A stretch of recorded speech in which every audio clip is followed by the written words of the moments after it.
भगवान श्री कृष्ण विष्णु के अवतार हैं। वे त्रेता युग में जन्मे थे और उनका जन्मदिन, जिसे हम जन्माष्टमी के रूप में मनाते हैं, पूरे भारत में बड़े धूमधाम से मनाया जाता है। उनके जन्म का उद्देश्य धरती पर पाप का नाश करना और धर्म की स्थापना करना था। वे धरती पर पाप का नाश करने और धर्म की स्थापना करने आए थे। उन्होंने कई राक्षसों का वध किया और अपने जीवन में अनेक युद्ध लड़े। महाभारत के युद्ध में उनकी भूमिका अत्यंत महत्वपूर्ण थी। उन्होंने अर्जुन को गीता का उपदेश दिया, जो आज भी हमें जीवन के कठिन समय में मार्गदर्शन प्रदान करता है। उनका जीवन प्रेम, करुणा, ज्ञान और शक्ति का अद्भुत संगम है। गोकुल में उनका बचपन बहुत ही मनमोहक था। वे गोपियों के साथ रासलीला करते थे और अपनी बांसुरी की मधुर ध्वनि से सबका मन मोह लेते थे। उनके जीवन की हर घटना में एक गहरा संदेश छिपा है। भगवान कृष्ण का जीवन हमें कर्म करने, धर्म के मार्ग पर चलने और ईश्वर की शरण में रहने की प्रेरणा देता है। गीता में उनके उपदेश हमें सिखाते हैं कि हमें अपने कर्तव्यों का पालन करना चाहिए और फल की चिंता नहीं करनी चाहिए। उनके प्रवचनों में जीवन के हर पहलू का समाधान मिलता है। उनकी लीलाएं अद्भुत हैं, उनका ज्ञान अथाह है और उनका प्रेम असीम है। वे अपने भक्तों के प्रति अत्यंत दयालु और करुणामय हैं।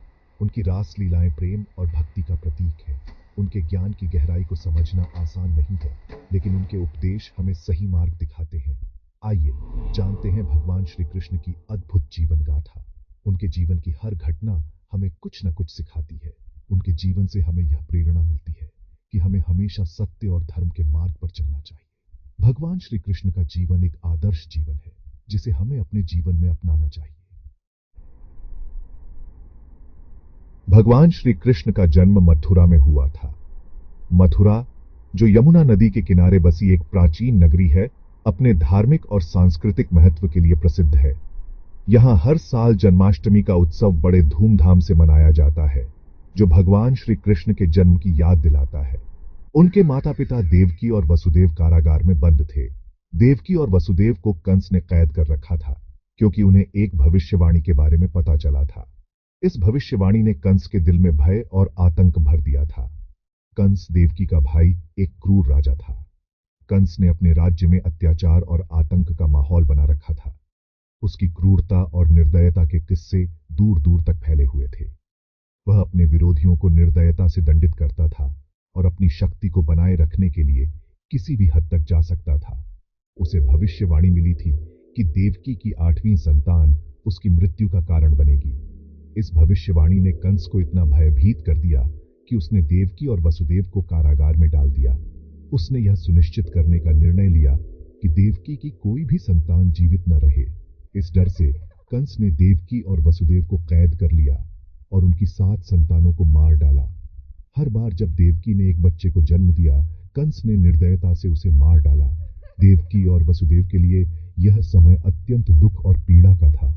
वे अपने बच्चों को खोने के दर्द से गुजर रहे थे, लेकिन उनके दिल में भगवान विष्णु पर अटूट विश्वास था।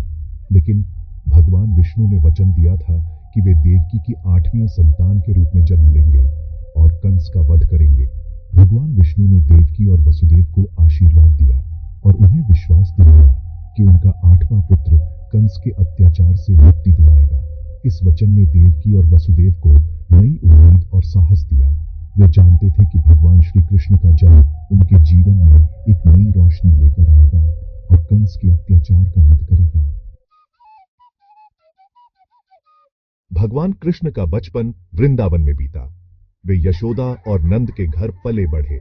बचपन से ही कृष्ण अपनी नटखट लीलाओं के लिए प्रसिद्ध थे। वे माखन चुराते, गोपियों के साथ खेलते और सभी को अपनी बाल लीलाओं से मोहित कर लेते। लेकिन उनकी लीलाएं केवल मनोरंजन के लिए नहीं थीं। इन लीलाओं के माध्यम से वे लोगों को दिव्य संदेश दे रहे थे। गोपियां कृष्ण से बहुत प्रेम करती थीं। वे कृष्ण की बांसुरी की धुन पर मोहित होकर उनके साथ रास लीला करती थीं। रास लीला प्रेम और भक्ति का प्रतीक है। यह दर्शाता है कि ईश्वर अपने भक्तों के प्रति कितने प्रेम और करुणा से परिपूर्ण है। गोपियों की भक्ति निष्काम प्रेम का उदाहरण है। जब कृष्ण बड़े हुए तो उन्होंने मथुरा जाकर कंस का वध किया। इस प्रकार उन्होंने अपने माता पिता को मुक्त कराया और मथुरा को कंस के अत्याचार से मुक्ति दिलाई। कंस वध बुराई पर अच्छाई की जीत का प्रतीक है। यह दर्शाता है कि सत्य और धर्म की हमेशा विजय होती है।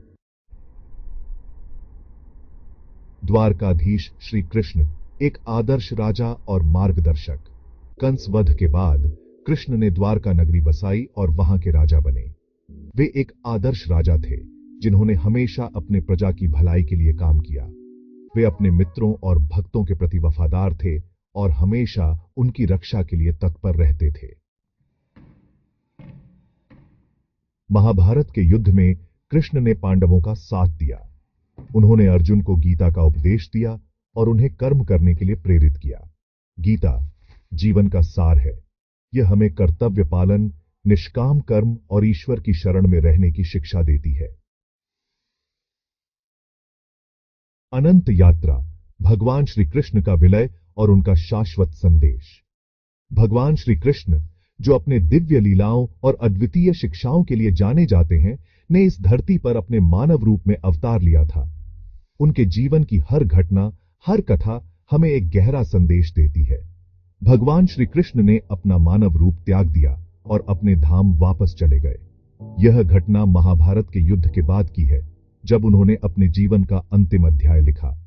उनके स्वर्गारोहण का दृश्य हमें यह याद दिलाता है कि हर जीव का अंत निश्चित है, लेकिन उनके कर्म और संदेश अमर रहते हैं।